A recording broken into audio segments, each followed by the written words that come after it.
नमस्कार. आजच्या भागामध्ये आपण बघूया. इथे आता अर्जुनला शिंका येतात तेव्हा सायली म्हणते, सर काय झालं, अचानक तुम्हाला शिंका कशा काय आल्या?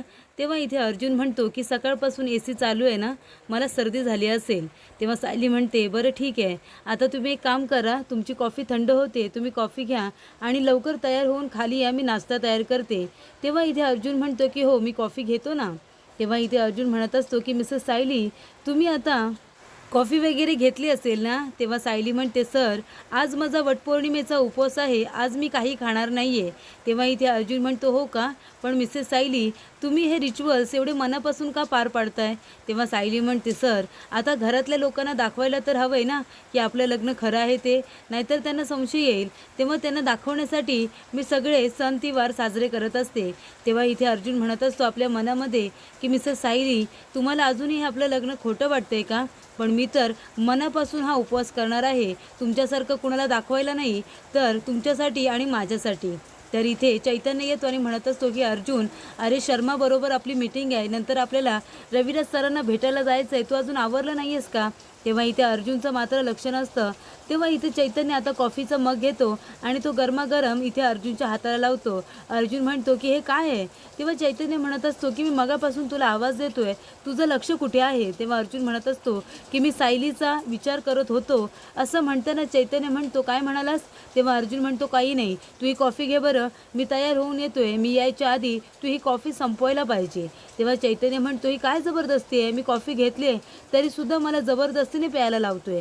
तरी ते रविराज काका आपलं काम करत असतात. तेवढ्यातच तिथे प्रिया आता प्रतिमाची साडी नेसून तिथे आलेली असते, जी साडी सायलीसुद्धा नेसलेली असते. तेव्हा प्रिया तिथे येते आणि आपल्या मनामध्ये म्हणत असते, हे बायका पण ना कशा रोज साड्या नेसतात काय माहिती. आणि ती म्हणते, बाबा मी कशी दिसते? तेव्हा रविराज काका तिच्याकडे बघतात आणि म्हणतात, अरे वा, आज साडी नेसलेस, खूप छान दिसतेस तू. आज काय शाळेमध्ये तुझ्या साडी डे वगैरे आहे का? तेव्हा प्रिया म्हणत असते, नाही बाबा, आज वटपौर्णिमा आहे ना, मी सुद्धा साडी नेसून पूजा करणार आहे.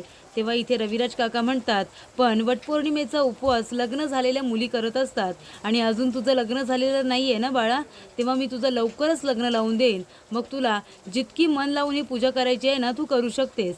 पण आता तुझं लग्न झालेलं नाही आहे ना, ही पूजा करायची तुला काहीच गरज नाही आहे, ठीक आहे बाळा? असं म्हणून ते लगेच तिथून निघून जातात. साधं कौतुकसुद्धा ते प्रियाचं करत नाही.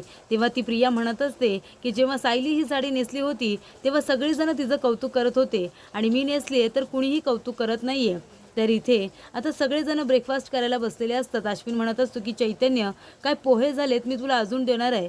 तेव्हा चैतन्य म्हणतो, अरे या पोह्यांवरती ओलं खोबरं आणि जर लिंबू पिलं ना तर काय चव लागते रे, स्वर्गसुख स्वर्गसुख. तेव्हा इथे अस्मिता म्हणत असते, मला माहिती आहे हे सगळं तुम्ही मुद्दामून बोलताय ना, माझा उपवास आहे म्हणून. मम्मा बघितलंच ना, म्हणजे हे साधे पोहे पण हे लोक असे खातायत ना जसं काही स्वर्गातून अमृतच आले खाली. तेव्हा इथे अस्मिता म्हणत असते, मला सगळं काही कळतंय, कळलं ना तुम्हाला? तेव्हा अर्जुन आता तयार होऊन खाली येतो, बघतो तर सगळेजण ब्रेकफास्ट करायला बसलेले असतात. अर्जुन म्हणतो, मी काही खाणार नाही आहे कारण मी सुद्धा उपवास केलेला आहे. तेवढ्यातच कल्पना म्हणत असते, सायली अगं फणस, जांभळं, करवंद, केळी सगळं काही व्यवस्थित घेतलंयस ना? तेव्हा सायली म्हणत असते, हो आई, सगळं काही व्यवस्थित घेतलंय, काही काळजी करू नका, आता फक्त आपली तपकं भरायची आहेत.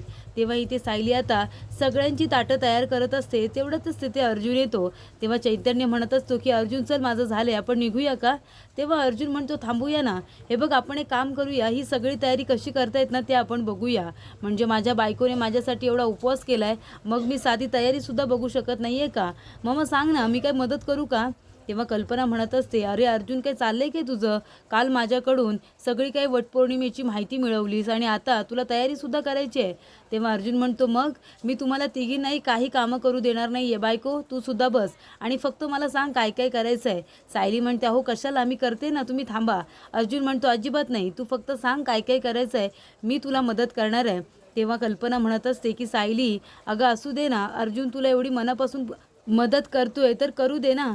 तेव्हा इथे आता सायलीसुद्धा तयार होते. तर अर्जुन आता सगळं काही विचारून करत असतो. तो म्हणतो, तुमची तिघींची मी मदत करणार आहे.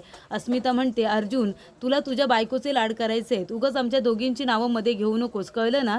तुला तिचे लाड करायचे आहेत ना, कर. तेव्हा इथे कल्पना म्हणत असते, असू दे का अस्मिता, त्या नवरा बायकोला बघू दे ना काय करायचं आहे ते.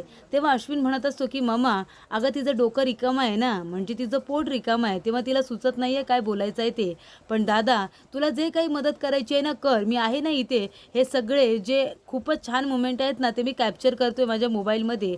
तेव्हा इथे अर्जुन आता सगळी तयारी करत असतो आणि अश्विन आपल्या मोबाईलमध्ये त्याचा व्हिडिओ काढत असतो. तेव्हा इकडे सायलीला खूपच जास्त कौतुक वाटत असतं. ते आपल्या मनामध्ये म्हणते की अर्जुन सर, मला माहिती आहे तुम्ही ही तयारी सगळी घरातल्या लोकांना दाखवायला करताय, पण मी अगदी मनापासूनच आजची पूजा करणार आहे, कारण मला ही पूजा गेल्या वर्षापेक्षा खूपच जास्त छान करायची आहे. तेव्हा इथे अश्विन म्हणत असतो की बघा या माणसाला, हा माणूस आपल्या बायकोसाठी प्रेमामध्ये ठार वेडा झालेला आहे. तेव्हा इथे कल्पना आणि अश्विन दोघं जण हसत असतात. तेव्हा चैतन्य म्हणत असतो की तू माझ्या मित्राची अशी मस्करी करू शकत नाही, ती मस्करी फक्त मी करणार, तू फक्त व्हिडिओ कर, व्हिडिओ. तेव्हा इथे कल्पना म्हणत असते की सायली, अर्जुन बघ तुला कामामध्ये मदतसुद्धा करतोय, पण इथे तर ह्यांनी मला साधा फोनसुद्धा केलेला नाही आहे, आणि तसंही आज आमची भेटसुद्धा होणार आहे की नाही काय माहिती. तेव्हा प्रताप काका म्हणतात, असं होऊ शकतं का? म्हणजे तुझा आज उपवास आहे आणि मी इथे नसेन, असं कधी झालं आहे का कल्पना? तेव्हा प्रताप काकासुद्धा अगदी वटपौर्णिमेच्या दिवशी तिथे आलेले असतात. त्यांना बघून घरातले सगळेजण खूपच जास्त खुश होतात. कल्पना, अस्मिता, सायली, अर्जुन सगळेजण आता विचारपूस करण्यासाठी पुढे आलेले असतात. तेव्हा कल्पना म्हणते, बरं झालं आलात तुम्ही, तुम्हाला सरप्राईज द्यायचं होतं म्हणून मला फोन केला नाहीत का? तेव्हा प्रताप काका म्हणतात, अगदी बरोबर. तेव्हा इथे अस्मिता म्हणत असते, डॅड इथे जे काही झालं ते तुम्हाला कळलंय ना? तेव्हा प्रताप काका म्हणतात, हो, कल्पनाने मला सगळं काही सांगितलेलं आहे. तेव्हा कल्पना खूपच जास्त इमोशनल होते आणि रडायला लागते. प्रताप काका म्हणतात की कल्पना अजिबात रडू नकोस, हे बघ सगळं काही व्यवस्थित होईल. मी आता आलोय ना, मी नंतर रविराजला सुद्धा भेटायला जाणार आहे, त्याच्याशी मी बोलून घेणार आहे. पूर्णाजी कुठे आहे? तेव्हा अश्विन म्हणतो की पूर्णाजी एकदम बरी आहे, ती तिच्या रूममध्ये आहे. तेव्हा प्रताप काका म्हणतात की कल्पना, मी जरा फ्रेश होऊन येतो. तेव्हा कल्पना म्हणत असते की सायली, तू इथली सगळी तयारी करून घे, विमल यांच्यासाठी कॉफी कर, आणि मी जरा आलेच. आणि ती लगेचच तिथून निघून जाते.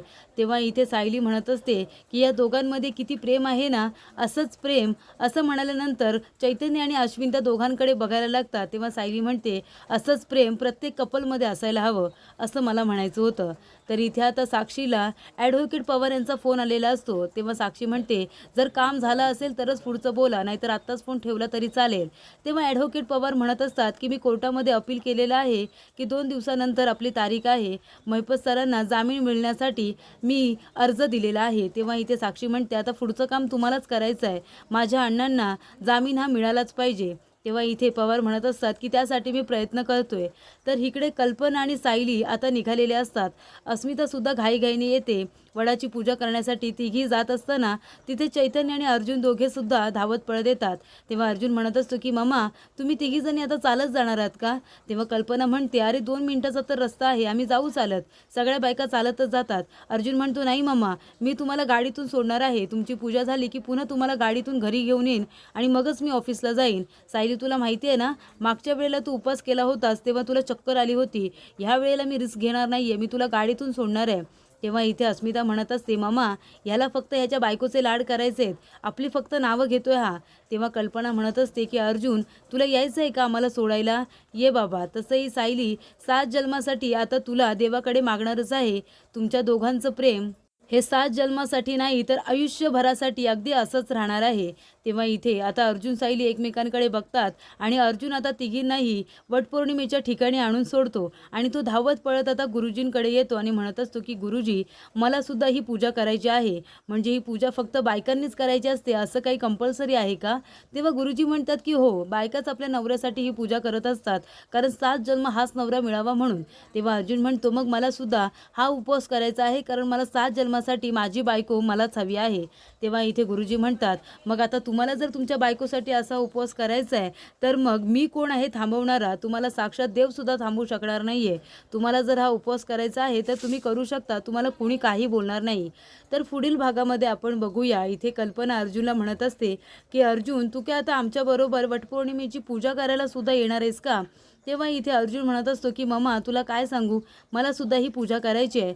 तेव्हा इथे अर्जुन सुद्धा आता वडाची पूजा करत असतो. इथे सायली आता फेरे घेत असताना सायली फेरे घेत असताना खूप जोराचा पाऊस येतो. तेव्हा अर्जुन जातो आणि केळीचं पान घेऊन येतो आणि सायलीच्या डोक्यावरती धरतो. तेव्हा इथे सायलीला खूप कौतुक वाटतं.